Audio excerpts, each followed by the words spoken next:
Muito bem, vamos lá. Estudo do livro Desobsessão, de André Luiz, psicografia do Chico Edivaldo Vieira. Nós vamos para o capítulo número 33, a segunda parte, Manifestação de Enfermo Espiritual.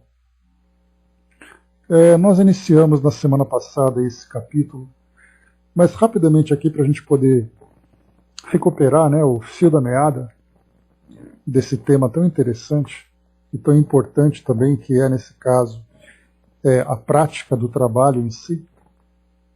Nós vamos voltar para o item número 32, aqui uma leitura rápida, no primeiro texto que André Luiz apresenta para nós, Manifestação de Enfermo Espiritual. E ele disse assim para nós, então, trazendo essa introdução. As manifestações de enfermos espirituais irão até o limite de 1 hora a 1h30, na totalidade delas, para que a reunião perdure no máximo por 2 horas, excluída a leitura inicial.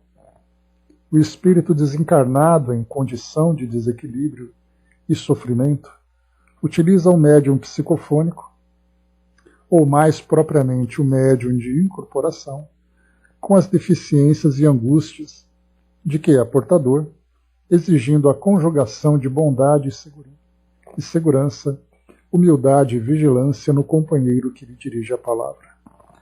Natural venhamos a compreender no visitante dessa qualidade um doente, para quem cada frase precisa ser medicamento e bálsamo. Claro que não será possível concordar com todas as exigências que formule. No entanto, não é justo reclamar-lhe entendimento normal para que se acha ainda talvez longe de possuir. Entendamos cada espírito sofredor, qual se nos fosse um familiar extremamente querido, e acertaremos a porta íntima através da qual lhe falaremos ao coração. Nesse e nos próximos capítulos são indicadas algumas atitudes naturais dos médiuns psicofônicos em transe. Bom dia, Andréa. Bom, então nessa primeira parte nós vimos na semana passada André Luiz aqui trazendo para nós sobre uma orientação mais prática do trabalho de atendimento aos espíritos, aos enfermos espirituais, falando aqui sobre o prazo, a forma como o trabalho deve ser conduzido, observando ali a necessidade do espírito, da forma como ele se apresenta, evitando ali uma exigência de uma compreensão que ele ainda não possui naquele momento, observando ali também, nós conversamos, o médium psicofônico, e André Luiz chama atenção, ou mais propriamente o médium de incorporação. E nós conversamos que a ideia da incorporação é incorporar exatamente a personalidade do espírito, trazendo ali todas as manifestações emocionais que ele traz, assim como também o seu estado psíquico naquele momento. Então, o médium vai expressar exatamente aquilo que o espírito traz. Depois aqui embaixo também, falando para nós de compreendê-lo nas palavras que são emitidas, que são ditas no momento do atendimento, ali remédios, medicamentos que ele precisa naquele momento.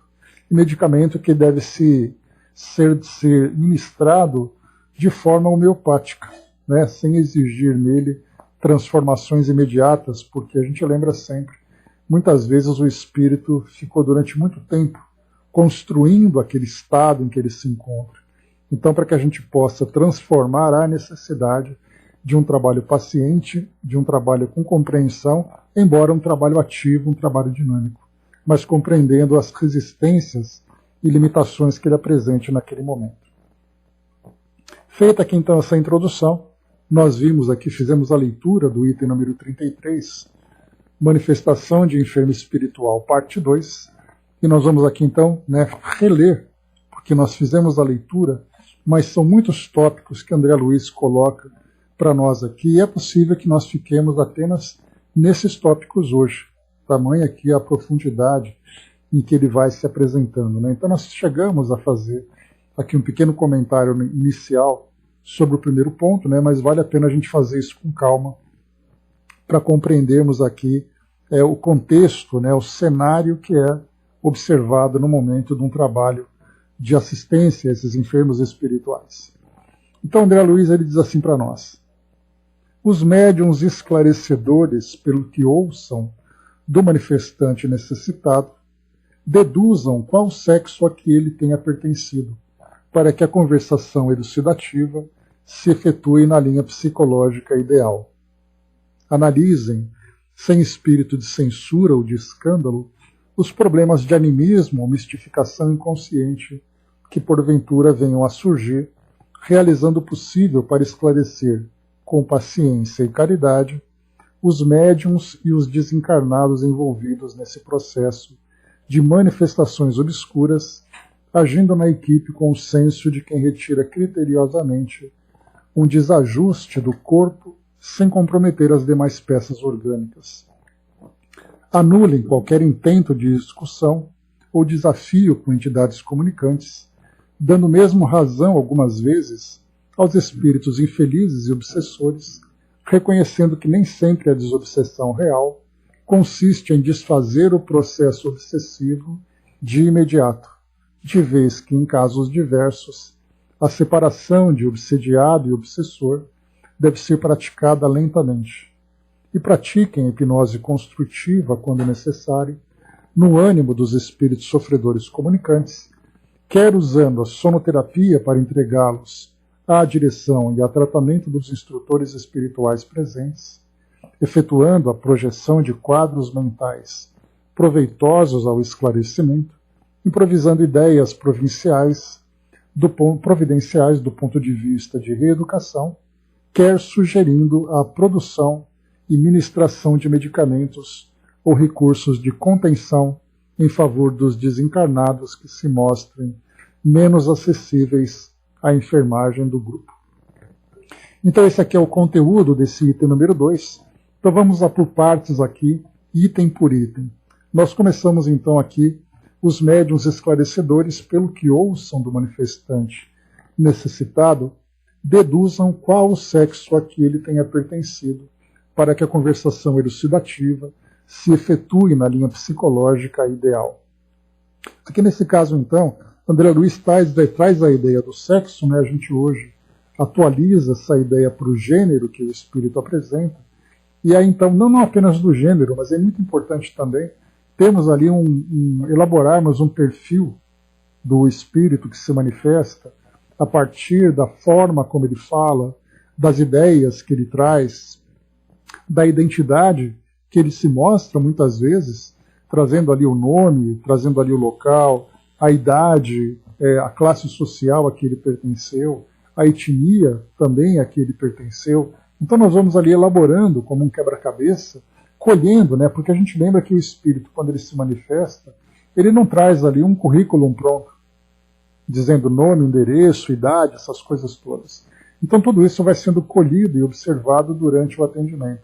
Claro que é possível, durante esse período, fazer ali algumas perguntas para o espírito, convenientemente, para que sejam colhidas essas ideias. Por exemplo, né, onde ele viveu, qual a idade que ele tinha, quando ele desencarnou. Então são perguntas que vão sendo feitas de forma oportuna, e não simplesmente como uma entrevista direta e taxativa, tirando ali o caráter caridoso do trabalho que está sendo feito. Porque a ideia é conversar com o espírito para que ele possa ser esclarecido devidamente. No momento em que essa conversa com o espírito se transforma numa entrevista, tira então ali o principal objetivo, que é o acolhimento. Então, como foi colocado aqui por André Luiz, pelo que ouçam do manifestante, deduzam a qual sexo a que ele tenha pertencido. Então, nessa dedução, nós vamos fazer aqui então o acolhimento, né, a coleta de todos esses dados, todas essas informações que vão surgindo de forma espontânea durante o trabalho, fazendo com que, ao mesmo tempo em que a conversa vai envolvendo o espírito e sendo ali acolhedora, sendo ali caridosa, ao mesmo tempo também reconhecendo e valorizando a personalidade com a qual ele se apresenta.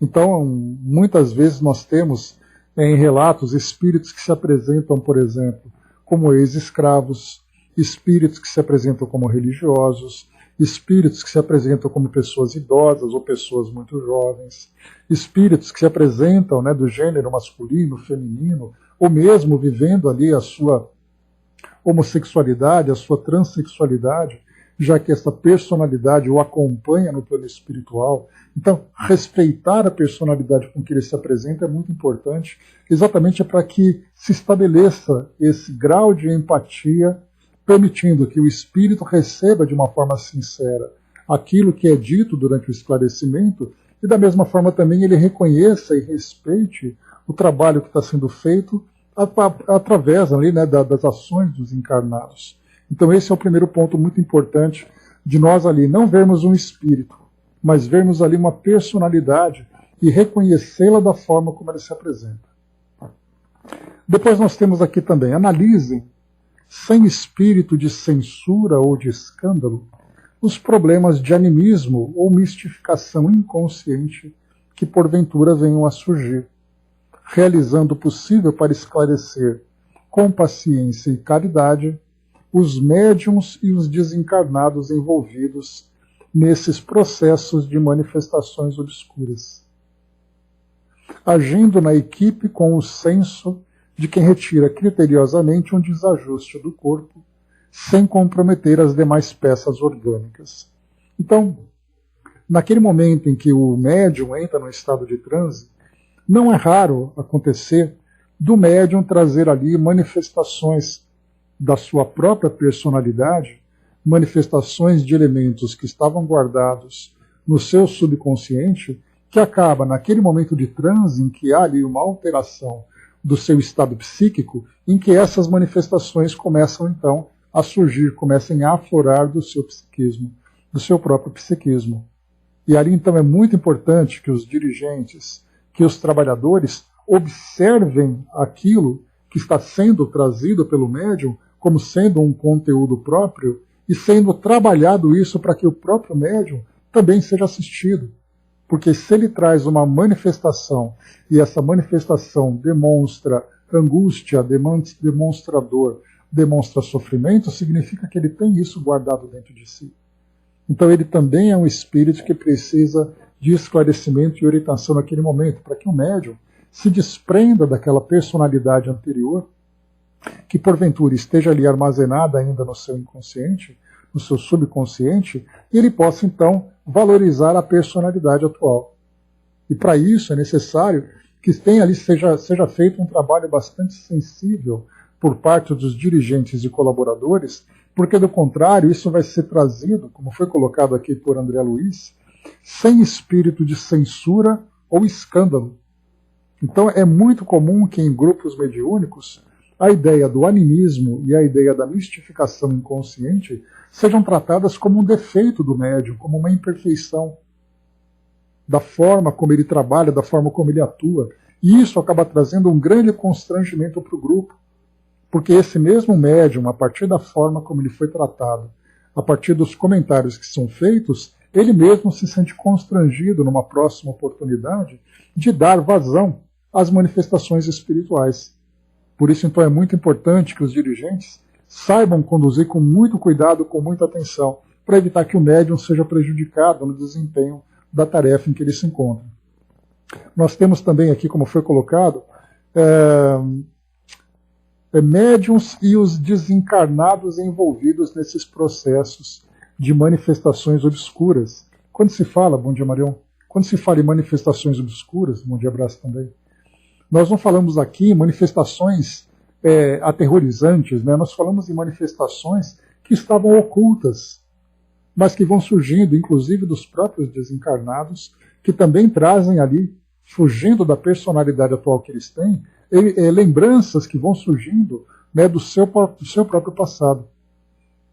E aí então, como foi colocado, agindo na equipe com o senso de quem retira criteriosamente um desajuste do corpo, sem comprometer as demais peças orgânicas. Ou seja, essa imperfeição ou essa manifestação que o médium traz naquele momento, que não condiz com o trabalho que precisa ser feito, em que o médium esclarecido, o médium equilibrado, facilita a manifestação dos espíritos para esse trabalho de esclarecimento, que esse elemento que traz esse obstáculo seja devidamente tratado, seja devidamente retirado sem comprometer todo o potencial que o médium tem. Ele é um médium ostensivo, ele é um médium que permite as manifestações através da psicofonia, mais propriamente da incorporação, como foi colocado aqui por André Luiz. E para isso, então, é muito importante que esse conjunto de fatores ou de elementos que o médium traga para ajudar nas manifestações desses espíritos em sofrimento, que elas não sejam bloqueadas, que elas não sejam distorcidas, que elas não sejam prejudicadas pelo fato dele trazer ali um elemento anímico. Ele, aliás, a palavra animismo ou mistificação, principalmente aqui a parte de animismo, que é uma parte muito mais do médium, ela é tida como algo, como uma aberração dentro do trabalho mediúnico. E aqueles médiuns que iniciam um trabalho de auxílio, né, nas reuniões mediúnicas, aqueles médiuns menos experientes, aqueles médiuns iniciantes e tudo mais, essa palavra animismo traz ali um terror muito grande, porque ele fica extremamente ansioso e extremamente também constrangido só de pensar na possibilidade de que ele vai ter uma manifestação anímica e que ele vai ser julgado e que vai ser depois ali até mesmo, muitas vezes, afastado do trabalho por parte dos dirigentes. Então o animismo deve ser visto como algo natural, faz parte, porque se a manifestação anímica surge, é porque o médium tem necessidade de pôr isso para fora. E, portanto, precisa ser trabalhado dentro do médium de uma forma bastante esclarecida, de uma forma bastante equilibrada. E essa parte da mistificação inconsciente, muitas vezes o espírito traz ideias fixas e ele acaba depois se envolvendo muito mais com as ideias que ele traz do que a sua própria personalidade. E isso tem que ser trabalhado também e observado. E claro, né, que vai também, né, da grande experiência necessária dos dirigentes, dos trabalhadores daquele grupo, para observar exatamente essas manifestações, esses elementos que vão surgindo durante essas reuniões, durante esse atendimento. Então, esses dois pontos que nós iniciamos, então, primeiro, observar ali, né, traçar o perfil do espírito, reconhecendo a sua personalidade e valorizando-a, mesmo que o espírito, muitas vezes, utilizando essa personalidade, acaba dificultando o trabalho que vem sendo feito, mas é a forma como ele se reconhece naquele momento. E reconhecer aquela personalidade é exatamente como eu comentei com vocês há pouco, né, falando sobre a empatia que é criada naquele momento. Então o espírito se apresenta com aquela personalidade e nós reconhecemos aquela personalidade. Porém, o reconhecimento dessa personalidade, como André Luiz coloca aqui no item anterior, quando ele diz assim: natural venhamos a compreender no visitante dessa qualidade um doente, para quem cada frase precisa ser medicamento e bálsamo. Claro que não será possível concordar com todas as exigências que formule. No entanto, não é justo reclamar-lhe entendimento normal de que se acha ainda talvez longe de possuir. Então me lembro aqui, né, só para a gente poder ilustrar esse caso, quando Kardec, atendendo a rainha de Oude, né, que se tornou ali inclusive uma das grandes referências entre os espíritos endurecidos, lá no livro O Céu e o Inferno, na segunda parte das entrevistas e também lá da própria Revista Espírita. Quando ela então exigia o tratamento como sendo uma soberana, e Kardec então, né, reconhecendo nela a sua personalidade, acabou então tratando-a como sua majestade. E depois então São Luís veio dizendo que era um espírito ainda bastante fixo com aquelas ideias, né, um espírito que, na condição de soberana, era um espírito difícil, era uma pessoa difícil, uma pessoa exigente, uma pessoa com toda aquela arrogância e prepotência, e quando foi para o plano espiritual foi tratada dessa forma. E no caso, quando nós temos, por exemplo, nas reuniões mediúnicas, nós vamos encontrar pessoas de classes sociais diferentes. Chegamos até aqui a conversar sobre um espírito que estava tinha sido conduzido para um trabalho de desenvolvimento mediúnico, um grupo de médiums, e nesse trabalho era um espírito que tinha pertencido a uma classe social mais elevada na sua época, e ele foi visto pelos médiuns videntes usando ali, né, aquele fraque, usando uma cartola, usando uma bengala, típico daquela aristocracia da época. E aí então ele exigia que fosse atendido de imediato, dizendo, por exemplo, eu estou aqui desde de manhã esperando vocês, quando vocês vão começar? Então, tendo ainda esse tipo de comportamento. Então, ou seja, observar nele que essa personalidade é a realidade que ele vive. Então, ter ali aquele tato, aquela sensibilidade para valorizar nele a personalidade, para que ele se sinta acolhido e, ao mesmo tempo, aos poucos, começar então a trazer para ele, né, o esclarecimento de que ele precisa. Então, nós vamos encontrar, por exemplo, aqueles que eram escravagistas, aqueles que eram religiosos, aqueles que ocupavam posições dentro do meio militar, que tinham ali patentes elevadas, pessoas de classes sociais elevadas, né? Pessoas que eram também de classes sociais bastante humildes, e nessa mesma humildade eles se colocavam com uma posição de muita submissão e, portanto, precisavam de um acolhimento para que eles saíssem dessa posição. Enfim, cada espírito que se apresenta traz ali a sua história. E é muito importante nós percebermos, por exemplo, quando se fala que um espírito que se apresenta como um ex-escravo, não adianta de imediato dizer para ele, olha, você não é um escravo, você é um espírito imortal, se ele se vê dessa forma. Então, na verdade, é reconhecer nele aquela personalidade e, aos poucos, como conversamos, trazer o devido esclarecimento. Aquele espírito que se mostra numa posição religiosa, numa posição política, ele é aquilo. Então, conversar com ele na mesma linguagem, levar a ele ali o mesmo entendimento daquilo que ele apresenta, é muito importante. Essa empatia, essa sintonia, ela faz parte desse processo de esclarecimento. Porque, do contrário, o espírito, então, principalmente quando ele traz uma ideia de uma posição mais elevada, nós vamos dizer, você não é isso. Ou seja, né, baixa a sua bola porque você não é tudo isso. Nesse momento a conversa termina. Porque aí, então vai entrar num embate, né, numa discussão daquilo que ele acha que é e daquilo que os médiuns acreditam que ele seja. E aí então, ou seja, o trabalho caridoso é o ponto principal. O trabalho caridoso é aquilo que deve prevalecer na tarefa. E nisso, reconhecer essa personalidade é o ponto principal. E o segundo que nós vimos aqui, exatamente a questão do animismo e do misticismo, que também são situações que podem acontecer e acontecem de uma forma inconsciente. Lembrando que o médium, ele não manifesta elementos anímicos porque ele quer.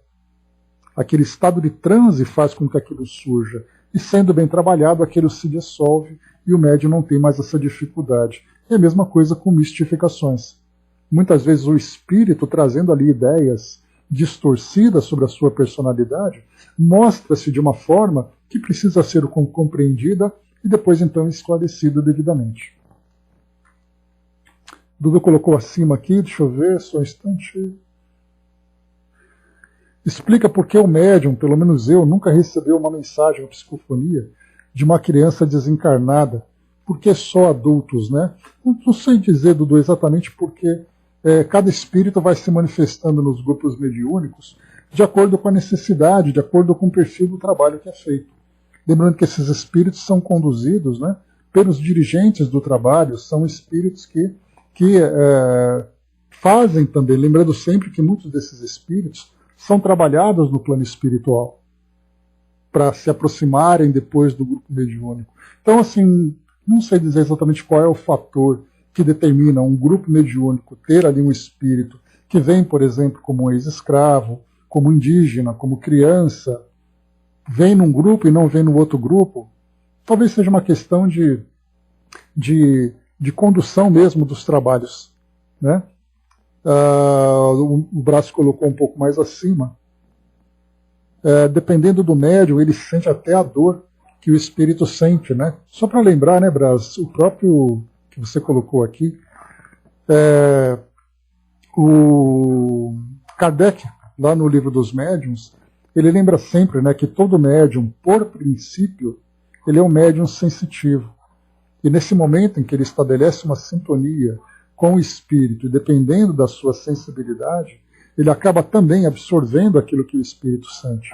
mas no momento em que o espírito se desvincula do médium, aí então essa sensação passa também, porque aquilo pertence ao espírito e não ao médium, né?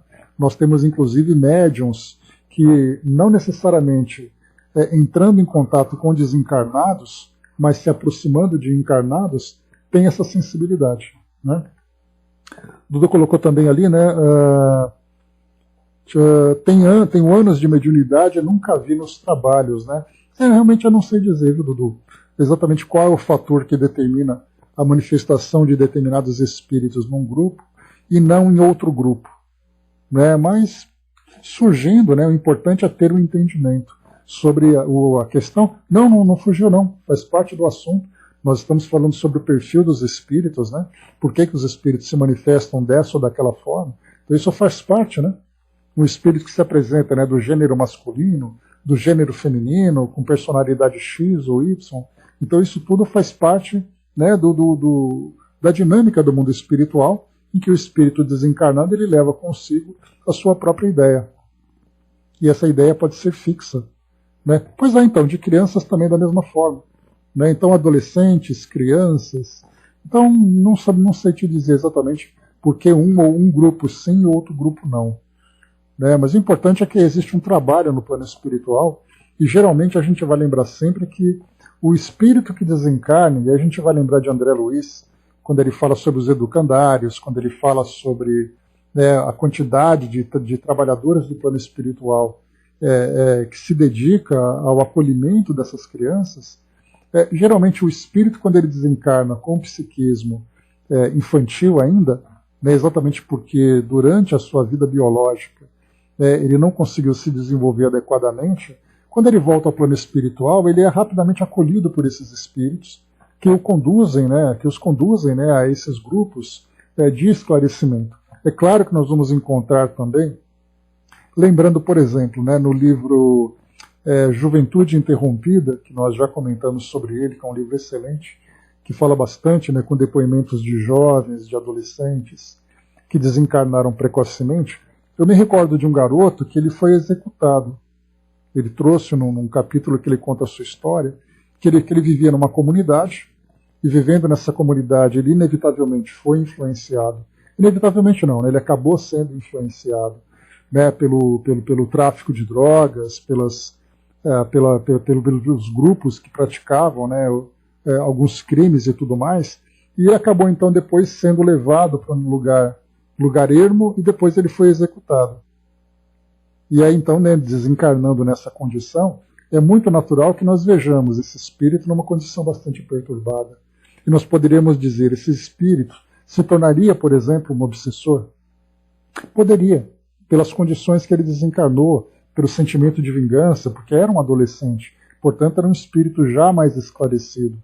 Mas como nós vimos também, ele mesmo trouxe esse depoimento, né, muitos grupos se aproximam e o conduziu nesse caso, né, especialmente para ele, acabou conduzindo para um lugar específico onde outros jovens também estavam sendo atendidos.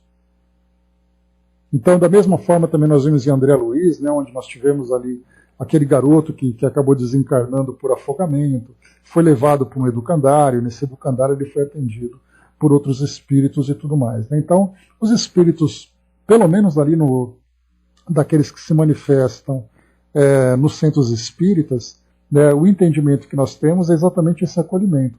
Agora, quando nós falamos, por exemplo, no caso da Umbanda, em que é comum a manifestação de espíritos com personalidades infantis, nós não podemos dizer que eles são diferentes dos espíritos que trazem histórias dentro do meio espírita. Ou seja, né, se é um espírito católico, se é um espírito evangélico, se é um espírito umbandista ou espírita, tem tratamentos diferentes no plano espiritual. O que nós vemos, pelo menos das histórias que nos chegam, são esses espíritos que são acolhidos por esses educandários. Agora, quando nós falamos, no caso da Umbanda, por exemplo, é muito importante a gente lembrar que nós temos ali entidades que trazem determinadas personalidades. Então, da mesma forma que você tem um espírito indígena, que você tem um espírito que foi escravo, um espírito que foi marinheiro, essas personalidades têm uma marca muito importante dentro daquela crença religiosa. Assim como as próprias crianças também trazem ali um significado ritualístico de entendimento para eles. Né? Então, pelo menos é o entendimento que nós temos nesse momento.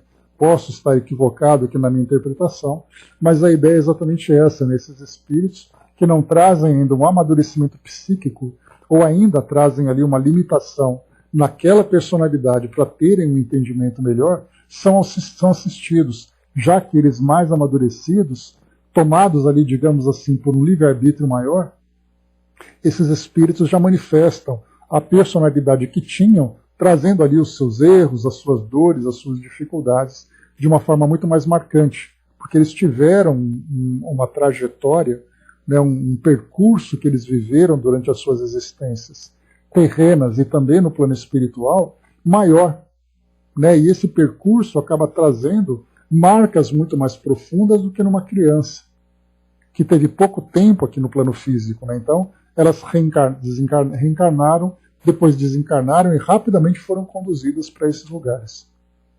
Então, pelo menos essa interpretação que eu trouxe para vocês, né? Eu mesmo já incorporei criança na Umbanda, mas é diferente. Pois é, essas crianças, como eu falei para vocês, né? Essa criança, ela tem ali um significado diferente para aquela religião. Né? Então, os herês, como são chamados, né? Como são chamadas, né?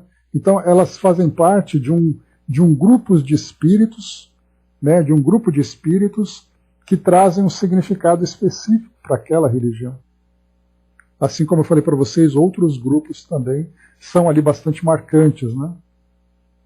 Mas assim, a criança propriamente, quando desencarna, né, muitas vezes ela não tem nem capacidade de manifestar as suas ideias, pelo fato de ter sido algo muito rápido, de trazer para ela ali marcas muito profundas. Né? Então, para ela, a ideia da família, a ideia da saudade é muito, muito forte, e ela acaba depois sendo acolhida por suas próprias famílias. Né? Então, essa que é a questão que a gente poderia analisar. Lá em cima o braço colocou, né, escritor espiritual Luiz Sérgio encontrou um espírito que nem sabia ainda que a Guerra do Paraguai tinha acabado. Mais do que isso, Brás, né, naquele documentário do Contestado, né, naquele grupo, naquele conflito que nós tivemos ali entre Santa Catarina e Paraná, no final do século XIX, ali houve não, na verdade foi começo do século XX, acho que foi ali 1912, 1914, alguma coisa assim. Né? Então, naquele documentário, o diretor do documentário fez uma convocação de médiuns da Umbanda para permitirem as manifestações de espíritos que viveram naquela época, viveram naquele conflito. E no documentário, os espíritos que se manifestavam ainda traziam o terror da guerra, o desejo de vingança por causa da guerra. Eles estavam muito vivos ainda em suas memórias, aqueles conflitos que foram vividos.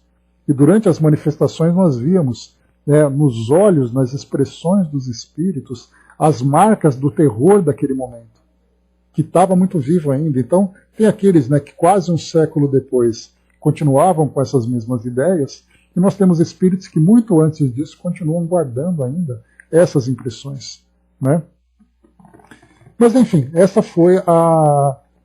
é a ideia que a gente tem com relação à questão das personalidades. Avançando um pouco mais aqui para nós, foi colocado aqui, então, anulem qualquer intento de discussão ou desafio com entidades comunicantes, dando mesmo razão, algumas vezes, aos espíritos infelizes e obsessores, reconhecendo que nem sempre a desobsessão real consiste em desfazer o processo obsessivo de imediato, de vez que, em casos diversos, a separação de obsediado e obsessor deve ser praticada lentamente. Então, também ali muitos espíritos, lembrando sempre que esses espíritos obsessores não são apenas espíritos doentes, são espíritos também bastante inteligentes. E trazendo essa inteligência, trazem conhecimentos, trazem crenças, trazem ideias de suas últimas, da sua última encarnação, e nesse caso, quando eles elaboram um plano de vingança, eles trazem ali as suas razões. E eles querem defender essas razões.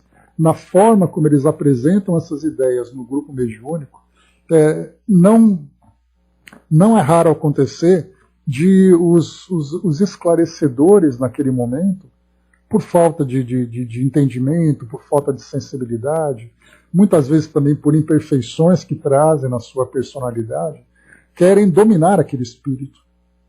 E o espírito, por sua vez, quer defender a sua posição. Nesse momento em que as discussões acontecem, todo o trabalho acaba sendo desviado muito mais para o interesse do espírito, do esclarecedor, do que o propósito em si da reunião que é apresentada para nós. Então, por isso, nesse caso, evitar, anular qualquer intento de discussão ou desafio com entidades comunicantes. Então, até mesmo na forma como a conversa vai sendo conduzida, dá razão para o espírito naquele momento. Porque, como a gente viu, a palavra consoladora, ela é um medicamento que está sendo oferecido para o espírito, que nem sempre tem um efeito imediato, pelo contrário. Muitas vezes ali é o início de um processo de transformação que vai acontecendo. Então, é ali aquela medicação homeopática em que, naquele momento, o espírito se manifesta com aquela personalidade, trazendo ali as suas ideias, trazendo as suas razões, as suas motivações para se tornar aquele espírito perseguidor, aquele espírito com desejo de vingança, que ele vai justificar, ele vai dizer, estou me vingando porque ele fez isso. E aí, então, no momento que eu diz, não, você não deve fazer isso porque você está errado. E aí o espírito vai querer justificar a sua posição. Para ele, aquela justificativa é ali a sua única verdade naquele momento.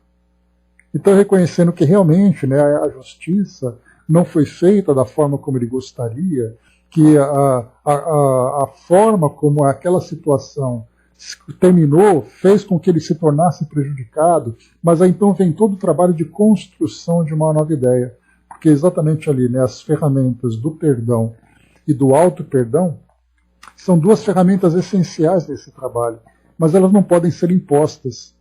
São ferramentas que vão sendo gradualmente ali implantadas, utilizadas, para fazer com que o entendimento seja desenvolvido. Então não adianta querer impor a força, como eu comentei com vocês no início do nosso estudo. O espírito, para se tornar aquele perseguidor, para reforçar ali elementos da sua personalidade, ele ficou durante anos, muitas vezes, durante décadas, preso naquele mesmo objetivo.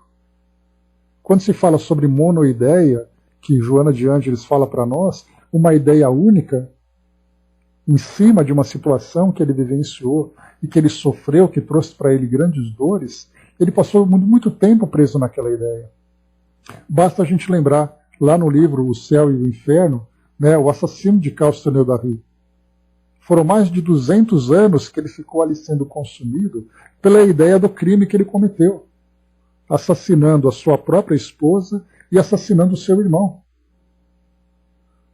E aí, então, durante tanto tempo que ele fica construindo aquela ideia, não vai ser na primeira reunião que ele se manifesta que você vai dizer para ele que tudo aquilo que ele viveu é mentira. Na verdade, é um trabalho de desconstrução que deve ser feito ali pedra por pedra, tijolo por tijolo. Não adianta simplesmente pegar uma dinamite e querer implodir tudo aquilo, fazendo com que ele esqueça completamente tudo aquilo que ele viveu aqui até aquele momento. Aquilo é a sua verdade, aquilo é a sua realidade. E é muito importante, então, que a ideia seja transformada de dentro para fora. Que esses elementos sejam modificados para que ele possa se ver como um espírito e depois, no final, se libertar daquilo que ele vivenciou. Ele não vai sofrer uma amnésia, nada daquilo vai ser apagado, mas ele vai ter uma nova compreensão daquilo tudo. E para isso, então, não adianta uma imposição. Essa imposição acaba sendo, na verdade, algo prejudicial para o trabalho que está sendo feito. Bom dia, Osmar. Bom dia, Fabi. Deixa eu só voltar um pouquinho aqui. André colocou, e ainda aparecia com um punhal e sangue após tantos anos. Pois é, ele tinha ali o avental, ele era produtor de salsichas, lá na Alemanha, na França, desculpa. E aí então ele se via naquela realidade. Assim como tantas e tantas outras histórias, nesse fim de semana mesmo, por curiosidade, eu estava zapeando na televisão e eu encontrei ali o canal Discovery, né, um canal de ciências, curiosidades, essas coisas. E tinha um programa que chamava Destino Paranormal. Eu falei, bom, deixa eu ver o que estão falando sobre paranormalidade. Né? Então é aquele grupo clássico de caçadores de fantasmas, e eles então foram até um manicômio, né, hoje que nós chamamos de hospital de saúde mental, mas era um manicômio naquela época, não se sabe, era 1930, 1940, a época em que aquele hospital estava ativo, e eles então foram lá porque muitas histórias surgiram em torno de aparições. E aí, então, nesse momento, o grupo entrou naquele hospital, todo mundo ali com seus equipamentos e com suas ferramentas e tudo mais, para procurar um espírito que era chamado de O Palhaço. Ele era um espírito que tinha que cuidava da mãe, a mãe desencarnou, e aí então ele acabou sendo internado à força, e ele passou muito tempo e ele cometeu suicídio dentro daquele lugar. E aquela ideia de que ele era um espírito terrível, de que ele era um espírito ali presente que assombrava aquele lugar, aquela era a realidade dele. E aí então esse grupo procurava entrar em contato com ele. Então a gente pensa assim, imagina esse espírito que durante tanto tempo viveu aquela mesma realidade, preso naquele local, que é o que nós deduzimos nesse caso, né? Que ele ficou preso àquele local, que André Luiz, que Kardec inclusive, lá no Livro dos Médiuns, ele fala sobre locais assombrados. E aí vale a gente lembrar, né, que não é mal assombrado, né, porque nenhum lugar é bom, bem assombrado. Ou ele é assombrado ou ele não é, né? Porque o mal assombrado dá a ideia de espíritos maus e o bem assombrado são espíritos bons que ficam assombrando o lugar. Né? Então, locais assombrados. E ele fala que não são os lugares em si que prendem ou deixam de prender os espíritos, mas são as ideias fixas que eles trazem a respeito das experiências vividas em determinado momento, em determinado local, em torno de determinadas pessoas. Então, quando se vai numa prisão, quando se vai num campo de concentração, quando se vai num campo de guerra, quando se vai numa simples residência, os espíritos estão presos às histórias que foram vividas nesses locais. Então, essas personalidades acabam se mantendo. Então, isso que é muito importante a gente lembrar nessa situação. Avançando um pouco mais, então evitar as discussões que nós vimos aqui, né? E às vezes até dar um pouco ali, né, de razão para o espírito, daquilo que ele defende, da personalidade que ele sustenta, até que o trabalho vá sendo feito gradualmente para perceber. E como diz aqui para nós, né, reconhecendo que nem sempre a desobsessão real consiste em desfazer o processo obsessivo de imediato, de vez que, em casos diversos, a separação do obsediado e do obsessor deve ser praticada lentamente. Então, ali, nós temos ali uma via de mão dupla, né? Tanto o espírito precisa ser transformado na sua ideia, como também aqueles que se apresentam como obsediados também precisam trazer ali, né, uma transformação, uma compreensão. Então, é um trabalho feito nos dois grupos, tanto dos encarnados como dos desencarnados, para que todos, então, ali consigam se libertar daquelas ideias, daquelas experiências que tinham sido vividas. Depois aqui André Luiz traz para nós algo que é mais técnico, que pratiquem a hipnose construtiva, quando necessário, no ânimo dos espíritos comunicantes, quer usando a sonoterapia para entregá-los à direção e ao tratamento dos instrutores espirituais presentes, efetuando a projeção de quadros mentais proveitosos ao esclarecimento, improvisando ideias providenciais do ponto de vista de reeducação. Então, 2 pontos que são colocados aqui. Quando ele fala primeiro sobre a hipnose construtiva.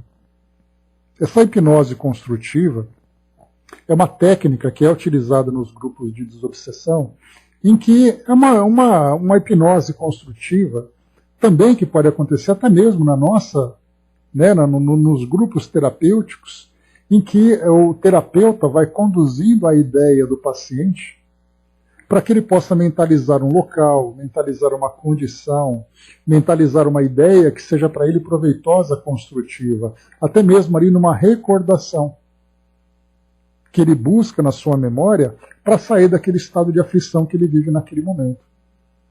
Então, esse processo terapêutico que é feito com os espíritos através dessa hipnose construtiva significa exatamente a indução mental, tipo uma terapia de vivências passadas, que pode ser, nesse caso, a curto prazo, mas resgatando na sua memória ideias que são proveitosas. Né? É muito comum, por exemplo, né, quando se faz esse trabalho, falando para o espírito, olha, recorda, por exemplo, né, a sua vivência com sua família, né, com uma pessoa que você ama. A gente tem a imagem das mães, muitas vezes evocadas nesses trabalhos, né, para que ele possa se lembrar que a mãe dele está assistindo, está dando para ele toda a assistência que ele precisa, que ele está sendo ali resgatado, que ele está se sentindo agora liberto daquela condição em que ele se encontra. Então, pois é, e isso tem que ser muito bem conduzido, porque esse trabalho é uma hipnose, é um trabalho de hipnose que é feito, como André Luiz coloca para nós aqui, ele até traz aqui algumas orientações, né? Quando ele diz assim, hipnose construtiva, quando necessário, no ânimo dos espíritos sofredores comunicantes, quer usando a sonoterapia para entregá-los à direção e ao tratamento dos instrutores espirituais. Então essa sonoterapia é fazer com que o espírito vá se acalmando, com que o espírito vá saindo, tirando aquela resistência, né? Quebrando aquela resistência que ele apresenta naquele momento, né? Pois é, então, essa ideia de acalmar o espírito, de trazer novas ideias, é exatamente fazendo, como André Luiz coloca para nós aqui, efetuando a projeção de quadros mentais proveitosos ao esclarecimento, improvisando ideias providenciais do ponto de vista de reeducação.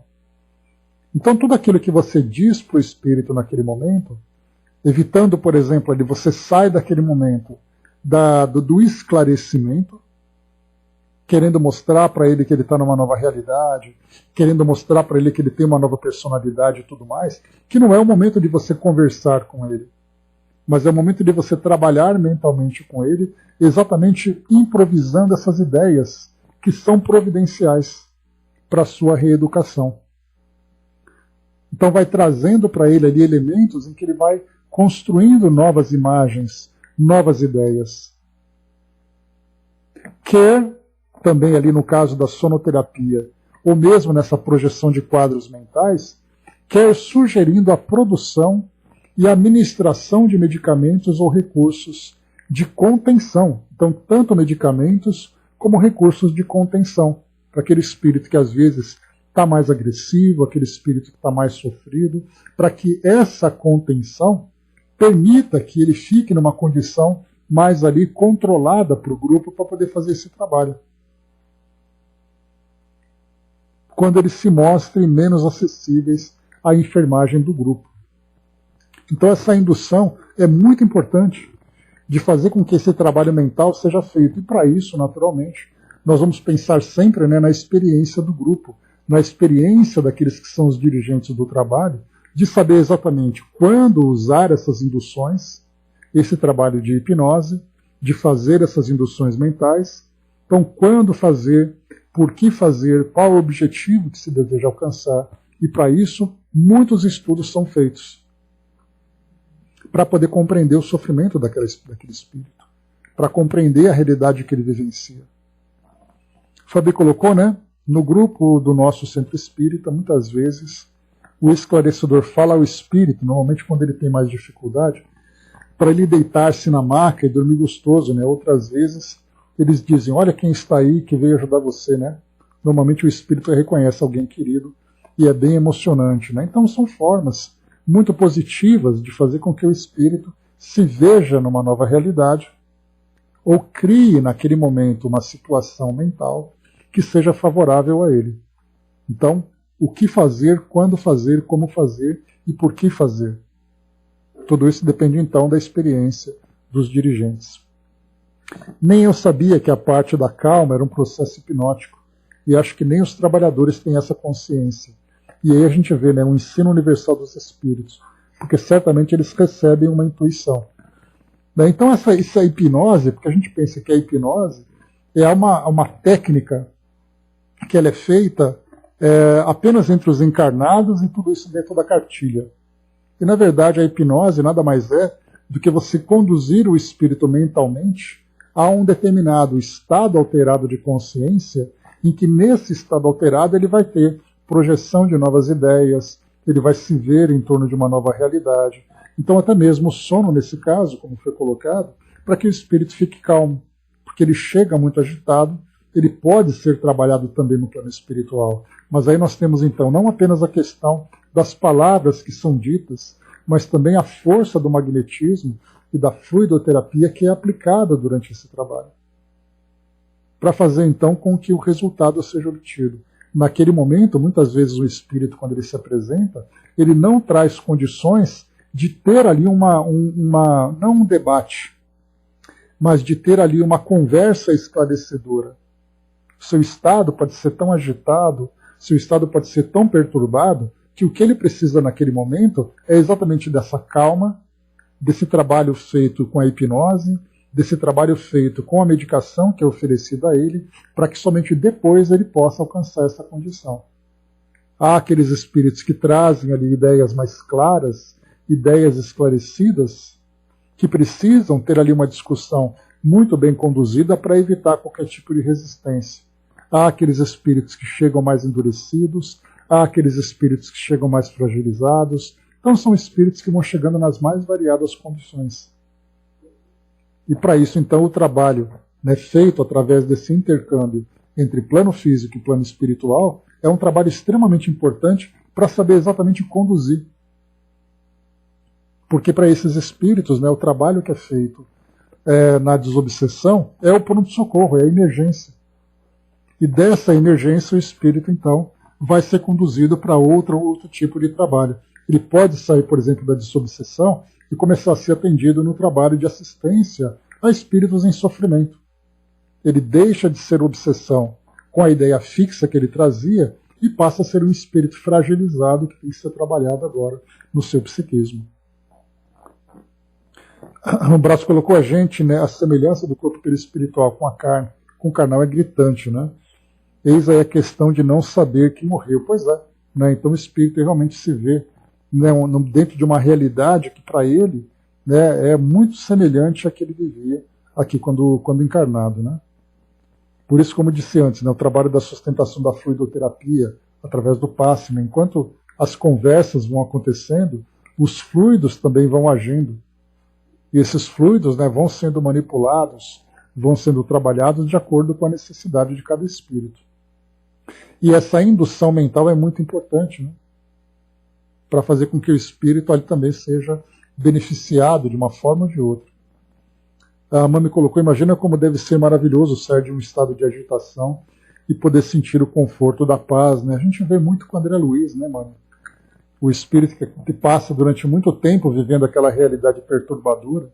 A gente via, né, André Luiz ali nas suas excursões, naquela faixa vibratória muito densa, muitos espíritos em sofrimento sendo resgatados por trabalhadores, né, por equipes de saúde que vão ali em busca desses espíritos já em condição de serem acolhidos, e quando eles são trazidos em macas, são colocados em enfermarias, são trabalhados mentalmente e fluidicamente para sair daquela condição, né? Então, se durante tanto tempo eles viviam aquela agitação toda, que essa agitação é muito semelhante àquele pesadelo que não termina.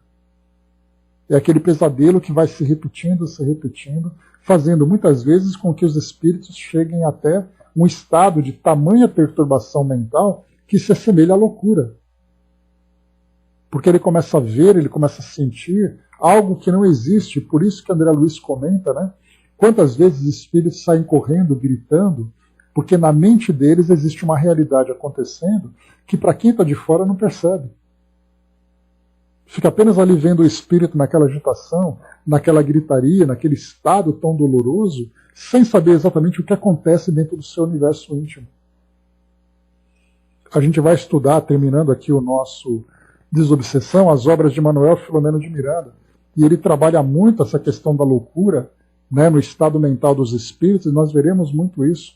Quantos espíritos que depois de serem estudados, penetrados mentalmente por trabalhadores, por estudiosos do plano espiritual, vem aquele espírito naquele estado de agitação, e quando você penetra na sua mente, você vê ali que ele está vivendo um turbilhão de emoções, de ideias perturbadoras que aparentemente não se mostram.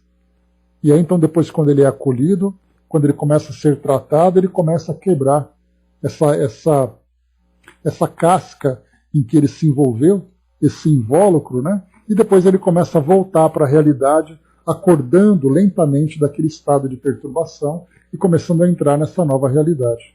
Então realmente é algo bastante emocionante quando nós vemos assim, né, essa transformação que os espíritos vão vivendo. Alguns, né, André Luiz mesmo, no Missionários da Luz, se eu não me engano, ele fala, né, sobre aquele grande galpão com muitos e muitos espíritos em estado de sono, adormecidos, centenas de espíritos em estado de sono, em que uns se agitam mais, outros se agitam menos, alguns com estado mais superficial de sono, outros com estado mais profundo, mas cada um ali adormecido, vivendo suas realidades mentais, dentro do seu universo íntimo. Eles não estão vivendo vidas paralelas.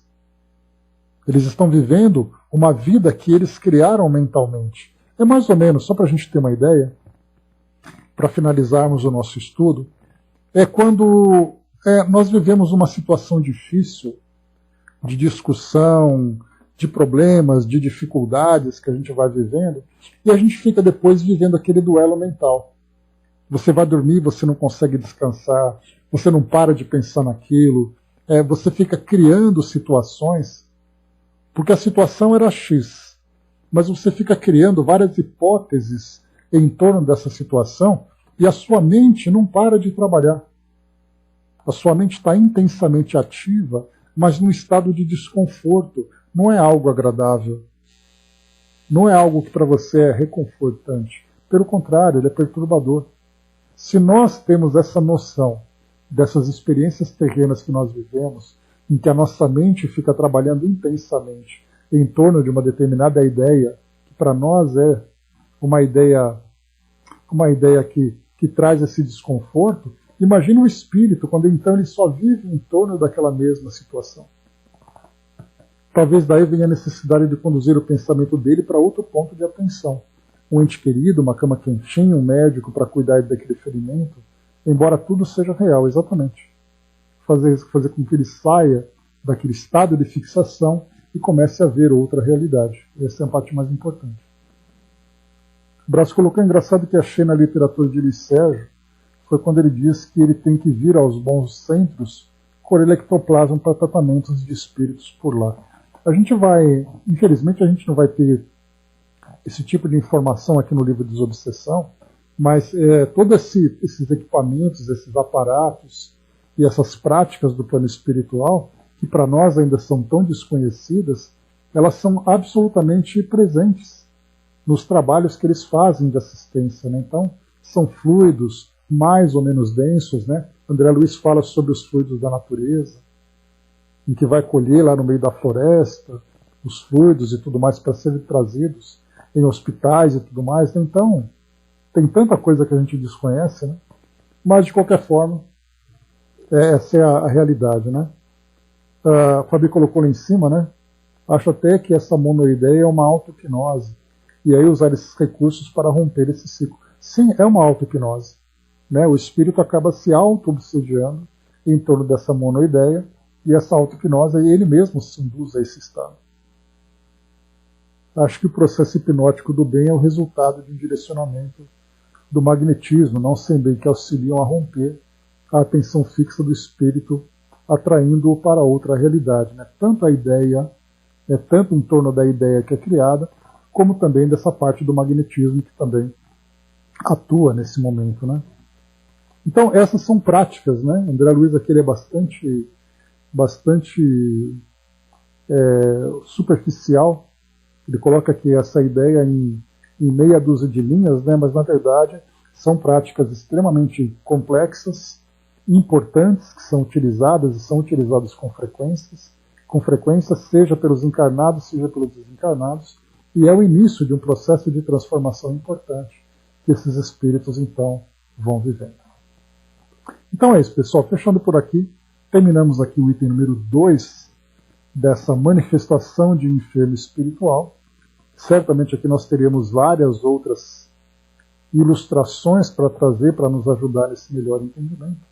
Mas desse pouco que nós trouxemos, acho que já deu para ter pelo menos uma ideia, né, de todas essas práticas que André Luiz recomenda, orienta, né, para o trabalho de desobsessão. Então nós vimos aqui sobre o perfil, nós vimos aqui também sobre a parte do animismo, do misticismo, nós vimos aqui sobre as discussões com os espíritos, a questão da hipnose construtiva no trabalho, né, de calma do espírito, ou então de ministração de remédio ou de contenção em favor dos desencarnados, né? Então, várias tarefas aqui surgindo para nós.